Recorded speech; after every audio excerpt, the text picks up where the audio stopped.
the Texas experiment. When you hear of Texas, you might be inclined to think of rural countrysides and cowboys. And outside a couple large cities, you'd be right. I'm here to tell you a story that happened in one of those remote areas that I'll never go back to. Wait, I should first tell you who I am and how this began. My name is Eren. I'm a geneticist, and I'm from California and spent most of my time studying there. This all started when I was 25. I was getting to the point where people were starting to recognize me and my work in the lab. I then got a call. "Hello, Eren. Would you mind having a meeting tomorrow?" Deep tone of voice. "Yes, what time do you want me to be there?" "Be here by 5 p.m. sharp." I was so excited I thought I was about to get a big opportunity related to my work. Was I right? Well, technically yes, but at what cost? "Hello, Eren. It's a pleasure to meet you. Please sit down." "It's a pleasure to meet you as well. Why did you all call me in for a meeting?" "We have seen your work gradually get better over the years, and we wanted to call you in for an experiment." "What type of experiment is this? Before I tell you anything, sign this NDA, please." "Basically, we have an experiment facility in the outskirts of San Antonio, Texas, and we want you to go there and experiment on people." Again, I'll ask, what type of experiment is this? "Well, we want you to inject certain substances into the test patients." "Will this be safe?" "It is uncertain. This will be our first trial. That's why I asked that you oversee the NDA to understand that this is not public whatsoever."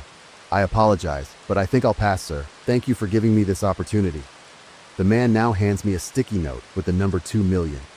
I, of course, didn't question anything else after that point. I took my cash and signed all the contacts. The saying, "everything has a price," is sadly true. I got prepared to head to Texas in 2 weeks. 3 days later, I was flown from San Diego to a small airport in the middle of nowhere. When I arrived, there was a man in an older pickup waiting outside as I stepped off of the plane. "Miss Eren, I presume. Right this way, please." As we drove, I looked out the windows and attempted small talk, but this man was very short in his responses. After about a 2-hour ride, we pulled onto what looked like a ranch or farm. Again, I'm from the big city, so I'm not sure what you'd call it, but anyways, we drove about another 15 minutes, and he pulled over and hopped out. He pulled a key card off his neck and pushed it against a large tree. I was very confused, but then I felt a strong vibration slowly going from my feet to my chest. The ground opened up in front of what looked like a ramp going underground. He got back into the truck and drove down it, saying, "Welcome to the San Antonio Research Facility." I was amazed at the size of this complex hidden under a field in the middle of nowhere, and as we pulled up to a stop, I was in awe. This man now escorted me to a room. Another man now comes out of one of the rooms to greet me. "Hello, Eren. I've heard great things about you." "Thank you very much. Where do we get started?" "I want you to go have a meeting real quick with the people in the room ahead of us." I then walk in to see that I wasn't the only scientist here. 8 other scientists, doctors, were here as well. 2 of them were geneticists like me, 3 other ones were neurologists, and 2 of them were regular doctors. We all greeted each other and got to know one another. After a good 30 minutes of talking, the same man that led me into this room now puts a file on the table and asks us to oversee it. The file explains the goal of this project and each of our roles. The goal of the project is to inject a modified version of LSD into the patients to see what will happen. My role was to check the patient's genetics after the project. The neurologist's role was to monitor the brain, and the doctors were there to just inject the substance and make sure the patients are unharmed. We all then got our equipment ready and waited for commands to head to the room where we would see the experiment. "Hello, ladies and gentlemen, please follow." We were then led to a room with a glass window separating all of us and the patients. The patients are now called in, and this sight still haunts me and fills me with anger till this day. Walking into the room were children. Goddamn children. What kind of shit was this? I turned to look at all of my associates with shocked faces as well. You ever see those posted pictures at Walmart saying missing kid? Well, guess what? Most of them are probably abducted by the government for experiments just like this one. The 2 doctors now walk into the room injecting the 3 children with the substance. We then waited for a good 30 minutes until we noticed changes in the way they spoke to each other. Instead of regular common use English, they started to use a modified and more efficient version of it, or at least that's what we think it was. At the hour marker, we started to see changes in the color of their eyes. All of them had brown eyes, but now it seemed to be turning gray. This experiment was only going to last 13 hours, but at the rate it already reached, I was haunted of what other things may lie dormant. Hour 2, the neurologist concluded that the substance is causing a resetting of the brain. But now, one of the children now mutters the word safe. We all were left in puzzlement of what that was supposed to mean. Hour 3, one of the children, Cindy starts portraying strange behavior. She starts off by staring at her hands and moving them in unnatural movement. At this point, I was really starting to question what type of modification was taking place in that ISD. Because in my teen years, I've tried it, and what was being displayed with these children was not even close to what happens. Safe, Cindy said. Cindy, is everything all right in there? One of the doctors speaking through the speaker. She goes on to repeat this word for a straight 30 minutes until she decided to scream it out loud, eventually losing the ability to speak. The doctors at this point had enough and attempted to open the door up and grab the children. But as soon as they tried, many guards came in and grabbed both of them. Something was strange though. Cindy was the only child showing odd behavior. Rick and Gabriel just stayed there almost completely fixated on the wall. I assumed they were amazed of what was appearing on the wall, because from experience, anything on ISD can look unnaturally intriguing, but this was something modified, so I had no clue of what to think. All I could do was just assume from past experience. Hour 5, Gabriel suddenly gets up and speaks to Rick with their new version of English. After the sentence was muttered out of Gabriel's mouth, him and Rick pick up Cindy and completely beat her up. At this point, all of us had enough of this, we all wanted out. But the man reminds us that if we break contract, certain things can happen to us. And if they were crazy enough to do shit like this, they could certainly get rid of us. So through fear we continued. After a good 5 minutes of them beating up on Cindy, they both in sync said, safe. At this point, I had come down to two conclusions. Either this drug caused them to believe in a structured religion they created, or they just outright lost their minds. Well, you could say they're the same thing, but I hope you understand that this wasn't easy to decipher. June, what do you see on their brain scans? Basically the same thing. From hour 2, what seems to be a Brian resetting. Hour 6, they are speaking in a language that hardly sounds English. After a good 30 minutes, both of the boys pick up Cindy's beaten up body and now start to attempt to crack open her skull. At this moment, everyone in the room had to find something to vomit in.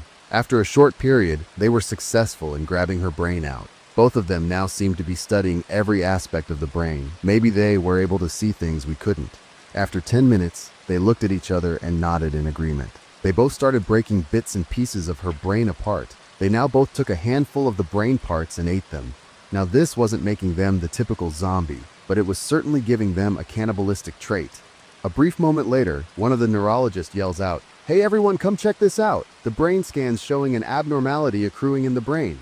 After they ingested those brain parts, there was a spike of neuron chemistry in the brain.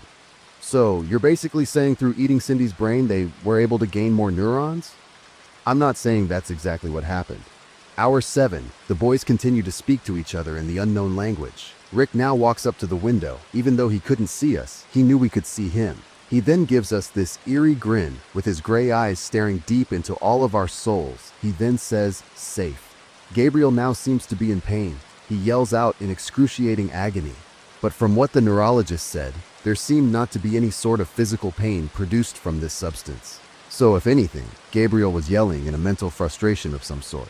Hour 8, Gabriel and Rick sit in front of each other and stare at each other with complete concentration. They both, after a while, started to laugh. But this laugh wasn't anything natural. It was completely not human in any way.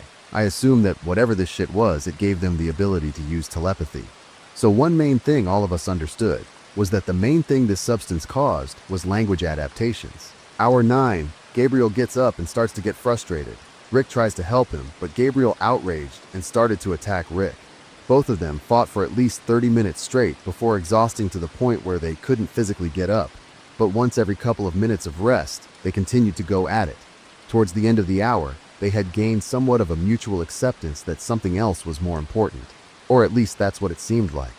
Hour 10, out of the blue, Rick starts to speak regular English. "Can you please send in a doctor? I don't feel so well." We all knew better to even send a fly into that room. It was clearly a trap we weren't going to play into. After we had refused, Rick dips his fingers into Cindy's blood and writes safe on the wall.